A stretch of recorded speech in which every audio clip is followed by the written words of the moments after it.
Alhamdulillah nahmaduhu wa nasta'inuhu wa nastaghfiruhu wa natubu ilaih wa na'udzu billahi min shururi anfusina min sayyiati a'malina may yahdihillahu fala mudilla lahu wa may yudlil fala hadiya lahu asyhadu an la ilaha illallah wahdahu la syarika lahu wa asyhadu anna Muhammadan abduhu wa rasuluh Allahumma salli wa sallim wa barik wa an'im على نبينا وحبيبنا المصطفى محمد وعلى آله وصحبه ومن تبعهم بإحسان إلى يوم الدين أما بعد فيا عباد الله اتقوا الله أوصيكم وإياي بتقوى الله وبطاعته لعلكم تفلحون لقد قال الله تعالى أعوذ بالله من الشيطان الرجيم يا أيها الذين آمنوا اتقوا الله حق تقاته ولا تموتن إلا وأنتم مسلمون sadaqallahul azim.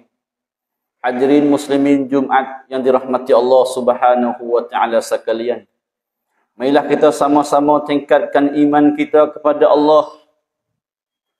Muhasabah diri untuk Allah supaya kita menjadi hamba yang dekat dan juga bertakwa kepada Allah Subhanahu wa taala.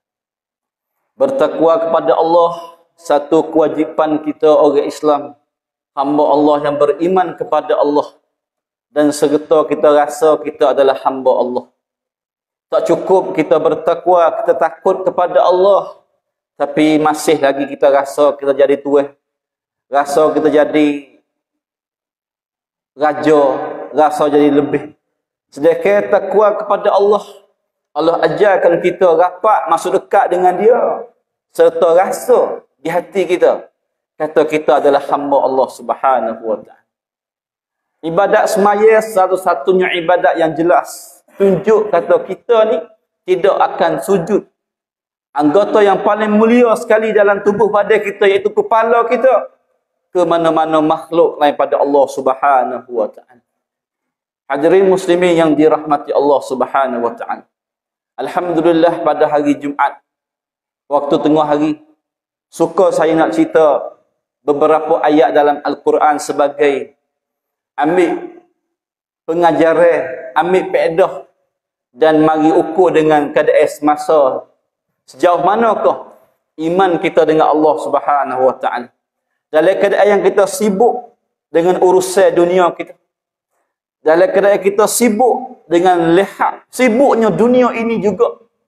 Kadang-kadang boleh buat kita sibuk dan galip dengan Allah Subhanahu wa taala. Tanggungjawab kita dalam keadaan kita jadi orang Muslim, orang Islam yang beriman kepada Allah, tuan-tuan. Banyak tanggungjawab kita terhadap Allah Subhanahu wa taala. Mana tanggungjawab kita untuk diri kita?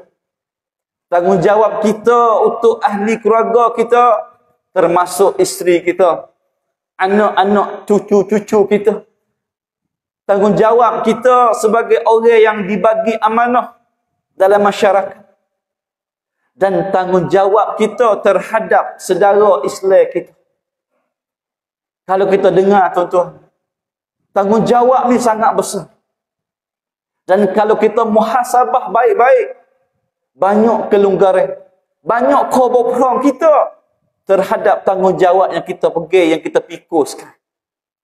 Ramai orang yang berkuasa boleh bagi sepenuhnya tanggungjawab dia terhadap orang yang di bawah kuasa dia, tapi kemungkinan dia gagal kepada keluarga dia. Ramai orang yang bijak pandai dan berjaya dikatakanlah tanggungjawab terhadap keluarga, tapi dia gagal tanggungjawab dia terhadap saudara Islam seagama dengan dia, iaitu Islam. Oleh itu, kita orang Islam sepatut sedar, semua tanggungjawab ini, tuan-tuan, kita akan ditanya oleh Allah Subhanahu wa taala. Dan disitulah jawapan kita. Yang kita ada, iaitu apa? Amalan yang kita ada di atas muka bumi ini. InsyaAllah, tajuk khutbah saya pada hari ini, cuba nak ambil beberapa ayat yang ada dalam surah Al-Quran, iaitu surah Al-Ankabut. Surah Al-Ankabut satu-satunya surah yang agak pelik sikit. Kita baca Quran, kita jumpa nama-nama surah 114 surah. Di antaranya surah Al-Ankabut, surah yang ke-29. Surah lama yang ke-29, isi kandungan surah ayat itu dalam surah Al-Ankabut ada 29 ayat. Mungkin tak cukup masa dalam khutbah hari ini nak cerita ayat satu persatu. Tapi cuba saya ambil 2-3 ayat sebagai pendoman hidup. Apakah tujuan Allah yang perlu rakyat dalam surah Al-Ankabut? Pelik yang saya kata. Sebab surah Al-Ankabut terjemuh dengan bahasa lain, bahasa Melayu, bahasa Thai, iaitu surah Labo. Ataupun Labo-Labo. Ataupun surah yang bernama Malangmum. Surah Labo direkod oleh Allah Subhanahu Wa Taala. Dan kalau kita perhati dalam Al-Quran, ada beberapa surah yang kait dengan binatang. Di antara surah Al-Fil, surah gajah. Yang kalau kita baca isi kandungan Allah Subhanahu Wa Taala nak kait surah gajah itu dengan peristiwa sebelum lahirnya Nabi kita sallallahu alaihi wasallam. Dalam surah Quran ada juga surah An-Naml, surah sumuk tuan-tuan. Saat ni hak besar gajah. Sehingga kecil sekali pun Allah ambil cara juga sumuk. Itu tanda Allah dia ambil cara berlaku kepada makhluk dia melalui nama-nama surah binatang yang paling kecil sekali. Allah ambil cerita juga. Dan surah Al-Ankabut di antara surah yang sangat menarik. Saya cuba nak ambil ayat yang pertama sebagai pengajar. Hadirin muslimin Jumaat yang dirahmati Allah. Allah Subhanahu Wa Taala mula dengan surah Al-Ankabut ini sama dengan surah Al-Baqarah ataupun surah-surah sebelum ni yang dimula dengan Alif Lam Mim.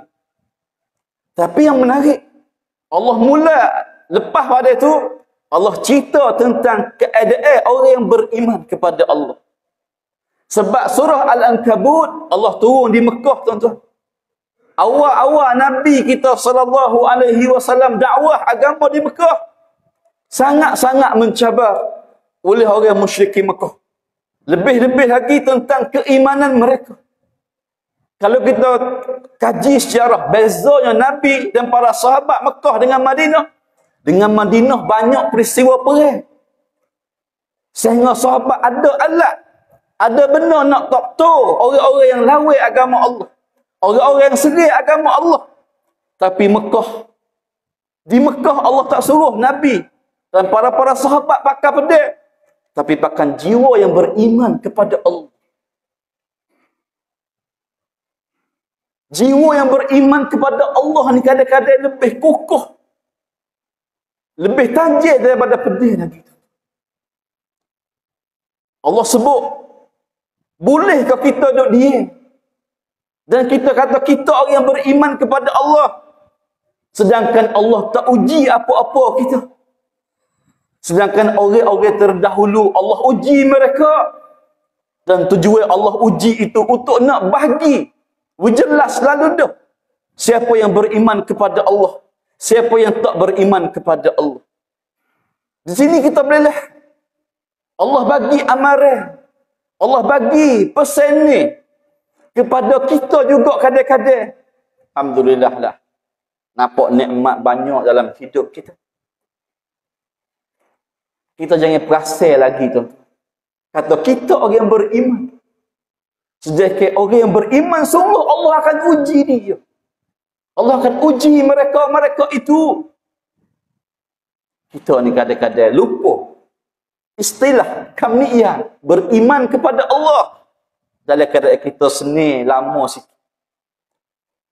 Bezanya umat-umat terdahulu dan umat di zaman Nabi dan umat-umat sekarang, khususnya tempat-tempat yang kena uji sekarang, itulah mereka yang beriman sungguh kepada Allah. Mereka yang beriman kepada Allah itulah sungguh-sungguh. Khususnya saudara kita di Palestin. Tak senang sebab kita, tapi semuanya usia mereka kena uji. Dan mungkin lepas uji itu mereka akan kata, akulah kamilah. Negeri kamilah. Orang yang beriman kepada Allah Subhanahu wa taala. Sedangkan kita, tuan-tuan, tak kena uji apa-apa lagi. Hidup dalam senang elok. Dan nak kata orang beriman kepada Allah, marilah kita muhasabah diri. Setara manakah Allah uji kita untuk kita nak cak terang mohon itu? Dikata orang beriman kepada Allah. Sedangkan kita dalam senang. Dan beza jauh dengan gulungan-gulungan ataupun orang-orang terdahulu yang mereka kena uji daripada Allah Subhanahu. Sebab dalam sejarah Nabi duduk Mekah, Nabi boleh lihat sahabat dia kena bunuh di mata Nabi sendiri. Sedangkan Allah tak suruh pergi, tak suruh lawan. Tapi Allah suruh pakai sifat sabar itu untuk lawan dengan musuh Allah. Itu orang yang beriman kepada Allah. Sedangkan dalam surah Al-Ankabut, ayat yang kedua Allah kata boleh ke tak? Munasabah ke tak? Kita duduk dia royak kata kita beriman kepada Allah. Sedangkan kita tidak diuji apa-apa. Sedangkan orang dulu kena uji dan mereka beriman kepada Allah. Itu yang pertama, tuan-tuan. Dan yang kedua dalam surah Al-Ankabut sebut dalam ayat yang ke-8. Mungkin tak sempat saya nak cerita semua. Dalam ayat yang ke-8 Allah sebut tentang pengorbanan. Ni Allah sebut berbat orang tua terhadap anak. Sebab dalam ayat yang ke-8 Allah turun ayat tentang wajibnya seorang anak buat baik kepada dua ibu bapa selagi terabdai. Hak ibu bapa itu ajar mereka dengan ajaran yang benar, ajaran Allah, ajaran Islam. Sebab ayat ini Allah turun kerana nak cerita kepada kita di zaman Nabi ada seorang sahabat Nabi nama Sa'ad bin Waqqas. Sa'ad bin Waqqas ni Allah turun ayat yang ke-8 untuk dia. Sahih ayat ni turun untuk Sa'ad bin Waqqas. Sebab apa, tuan-tuan? Sa'ad bin Waqqas ni dia sayang kepada ibu dia, mak dia. Dan mak dia sayang kepada dia. Tapi sayang mak dia tu tiap-tiap hari dia akan heret Sa'ad pergi kepada tepi Kaabah dan sembah tokong. Yang mana tokong itu mak dia. Mak dia dah sembah sebagai Tuhan. Dan duk ajar Sa'ad, duk bubuh komun dalam kepala Sa'ad tiap-tiap hari. Sa'ad ni tu dah Tuhanmu. Muhna jaga imalat ni Tuhanmu Sa'ad. Muhna bersih, muhna jaga dia. Tuan-tuan, sehingga Sa'ad fikir, Tuhan kita kena jaga dia. Bukankah Tuhan jaga kita? Akhir sekali, tuan-tuan, dia pergi jumpa dengan Rasulullah. Sebab masa tu awal-awal Nabi dakwah Islam di Mekah, dia pergi jumpa dengan Rasulullah. Dan dia dengar dakwah Rasulullah. Dia masuk Islam dengan Rasulullah. Akhir sekali, orang kampung duk geger.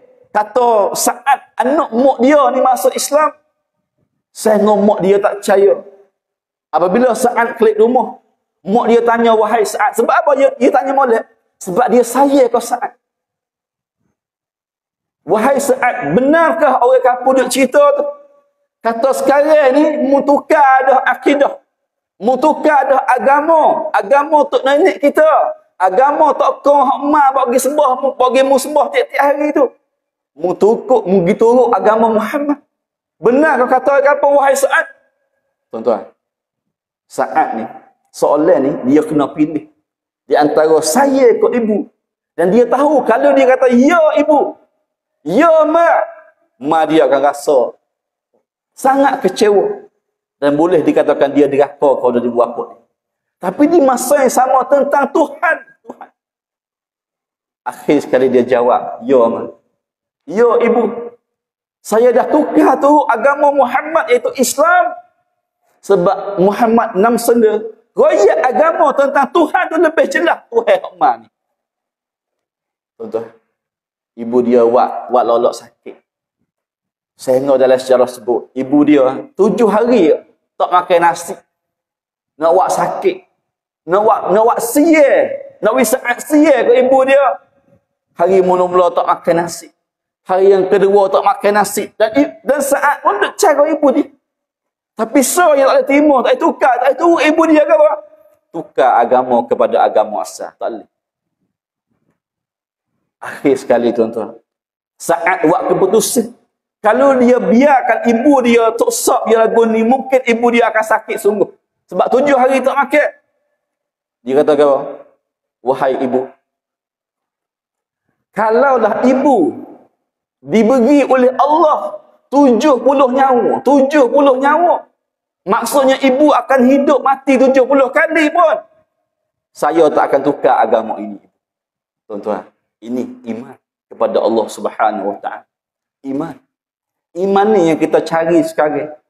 Walaupun kita duduk dalam dunia yang moden, dunia yang mudah, khianat iman kita, tapi iman ni kita kena jaga. Tuan-tuan, kita Islam dah ni bukan masuk untuk cari iman, tapi masuk untuk kita jagakan iman dan memperkukuhkan iman yang kita ada ini. Seperti mana contoh yang ditunjuk oleh Allah Subhanahu Wa Taala melalui surah Al-Ankabut, kisah seorang sahabat Nabi Sa'ad bin Waqqas. Di saat dia kena pilih di antara deraka ke ibu ke deraka ke Allah. Akhir sekali tuan-tuan, Allah selesaikan masalah Sa'ad. Dan Sa'ad kekal jadi sahabat Nabi radhiyallahu anhu yang diredha oleh Allah Subhanahu Wa Taala. Yang ketiga masa yang ada tuan-tuan, Allah cerita juga tentang Al-Ankabut, laba ni.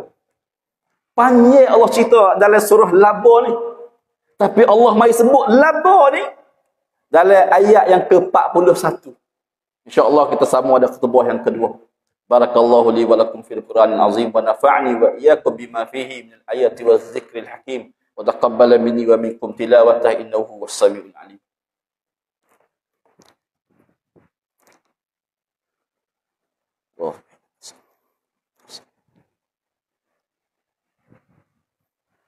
الحمد لله الذي أمرنا بالتقوى وهدانا إلى سبيل الهدى ووعد المتقين بالجنة المأوى. أشهد أن لا إله إلا الله وحده لا شريك له وأشهد أن محمدا عبده ورسوله. اللهم صل وسلم وبارك وأنعم على نبينا وحبيبنا المصطفى محمد وعلى آله وصحبه ومن تبعهم بإحسان إلى يوم الدين. أما بعد فيا عباد الله اتقوا الله usikum wa iyaya bittaqwallah faqad fazal muttaqun. Hadirin muslimin yang dirahmati Allah, sebelum saya nak masuk tajuk, bila sama-sama kita bertakwa kepada Allah, muhasabah diri untuk menjadi hamba yang bertakwa kepada Allah dan sentiasa rasa kita adalah hamba Allah, bukan hamba manusia, bukan hamba makhluk lain-lain pada Allah Subhanahu Wa Taala. Pada ayat yang ke-41, satu-satunya ayat yang Allah sebut Al-Ankabut sama dengan nama surah. Sebab apa? Ini penting tuan-tuan. Al-Ankabut adalah laba. Dan Allah cerita tentang betapa binasanya khayanat, rabuk sistem keluarga seperti laba. Keluarga, rabuk keluarga. Yang supaya laba adalah rabuk keluarga. Tinam pesu, faham khayanat. Sebab apa? Allah sebut. Kamasalil ankabut ittakhadat baitan. Wa inna awhanal buyut la baitul ankabut law kanu ya'lamun. Allah sebut seumpama laba ni dia buat sarang, dia buat sarang laba. Sarang laba yang ada depan rumah kita, belakang rumah kita, kadang-kadang dalam rumah kita pun dia ada. Dia kan Allah sebut ni hebat Allah. Yang mana para-para pengkaji, orang putih, orang mak saleh, dia cuba cari kau perang hak Quran. Kata Quran ni nipu. Sebab dia berani sebut. Kata laba yang wak umuh. Laba yang wak sari tu. Laba tinu. Sebab Allah pakai kalimah ittakhadat baitan. Tuan-tuan, subhanallah. Dunia barat sekarang, semua akui. Yang berap. Kata laba yang wak sari molek-molek. Pak lapis segi tu. Bukan laba jatuh tuan-tuan. Laba tinu. Dan Allah sebut sebelum kajian ni jumpa lagi. Allah sebut ittakhazat baita. Labotina yang buat sarang. Tujuan ke apa? Labotina dia buat sarang. Yang mana labo jatuh tu dia tak ada sarang dia. Hijau dia non di pohon kayu. Tujuan laba tina wak sare tu, tujuan apa? Tujuan dia dengdut faham soncai kepada laba jatah masuk dalam rumah dia. Laba jatah masuk dalam rumah dia sebab laba tina orang wak rumah. Dan apabila laba jatah masuk, laba tina akan bersetubuh dengan laba jatah. Apabila laba tina sudah setubuh dan laba tina telur dalam perut dia, tuan-tuan lihat sini baik-baik. Wa inna awhanal buyut la baitul ankabut law kanu ya'lam. Laba tina selepas dia setubuh dengan laba jatah dan dia boleh telur, dia boleh ngandung hak dia nak dah, dia bunuh laba jatah, tuan-tuan. Dia bunuh laba jatah. Ini watacak laba. Dia bunuh laba jatah. Dan telur dalam perut dia, dia beranak, dia telur, dia beranak. Anak-anak dia tu duduk dalam sarang yang sempit tadi. Kama salih ankabut tu. Yang sempit tadi, anak dia akan gomo sama anak dia. Tujuan apa? Tujuan nak tinggal anak hak akhir sekali, hak gagah sekali tu. Boleh duduk dengan mak dia. Sebab umur sempit. Apabila meninggal anak hak akhir, hak lain mati habis, jetak habis. Kepada anak hak gagah, contoh katakanlah abang hak gagah, jetak habis adik-adik tu bik. Akhir sekali tuan-tuan, dia akan bunuh mak dia pula.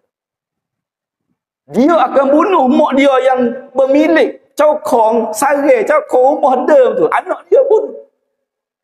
Ini sistem laba yang Allah Subhanahu Wa Taala sebut dalam surah Al-Ankabut. Bagi pengajaran kepada kita, jauhilah sistem keluarga zaman sekarang, zaman kita ni seperti dengan laba. Seorang isteri laba tino lah. Apabila boleh dia nak, dia bunuh suami dia, dia bunuh laba jatah dia. Apabila dia beranak, anak-anak pun bunuh, gomo sama dia. Tinggal hak seko, hak gagah. Rasa-rasa hak seko tu boleh tupeh, tapi hak seko itulah akan bunuh ibu dia. Dan dia duduk dalam rumah sore. Ini sistem laba yang Allah sebut, wa inna awhanal buyut la baitul ankabut law kan ya'lam. Sebinasa-binasanya, sehuduh-huduhnya, secemar-cemarnya sistem cara boleh hancarkan umur ataupun sare laba kalau kita tahu, kalau kita faham. Marilah sama-sama kita muhasabah diri. Yang pertama tuan-tuan dalam khutbah hari ini, iman kita kepada Allah. Boleh ke tak kita kata kita seorang yang beriman kepada Allah sedangkan kita masih seni, tidak diuji supaya dengan orang-orang yang kena uji terdahulu, yang mana mereka lah orang yang beriman sungguh-sungguh kepada Allah. Dan yang kedua, kadang-kadang dalam kehidupan kita, kita kena pilih apa yang baik. Kadang-kadang baik dua, tapi baik itu adalah baik yang tidak sakut dengan Allah. Kita lebih pilih Allah Subhanahu Wa Taala. Seperti mana Sa'ad bin Abi Waqqas. Yang ketiga tuan-tuan, ini tanggungjawab kita. Mungkin saya tak ada masa banyak nak cerita pada hari ini, tapi kita masing-masing ada keluarga. Muhasabah keluarga kita. Janganlah anak-anak kita di bawah jagaan kita, di bawah amanah kita jadi seperti anak laba-laba tu. Jaga isteri kita, sebab isteri kita di bawah amanah kita. Jangan dia lebih pada apa yang Allah cipta. Laba tina boleh bunuh seorang laba lelaki tadi. Marilah sama-sama kita selawat kepada Nabi kita sallallahu alaihi wasallam. Kerana Allah dan para malaikat sentiasa selawat di atasnya. Innallaha wa malaikatahu yusalluna 'alan nabi ya ayyuhallazina amanu sallu 'alaihi wa sallimu taslima. Allahumma salli 'ala Muhammad wa 'ala ali Muhammad kama sallaita 'ala Ibrahim wa 'ala ali Ibrahim fil 'alamin innaka Hamidum Majid. Allahumma ansuril muslimin wal muslimat wal mu'minina wal mu'minat الأحياء منهم والأموات اللهم أحينا بالإيمان وأمتنا بالإيمان واحشرنا بالإيمان وأدخلنا جنة مع الإيمان برحمتك يا أرحم الراحمين ربنا آتنا في الدنيا حسنة وفي الآخرة حسنة وقنا عذاب النار عباد الله إن الله يأمر بالعدل والإحسان وإيتاء ذي القربى وينهى عن الفحشاء والمنكر والبغي يعظكم لعلكم تذكرون وأقيموا الصلاة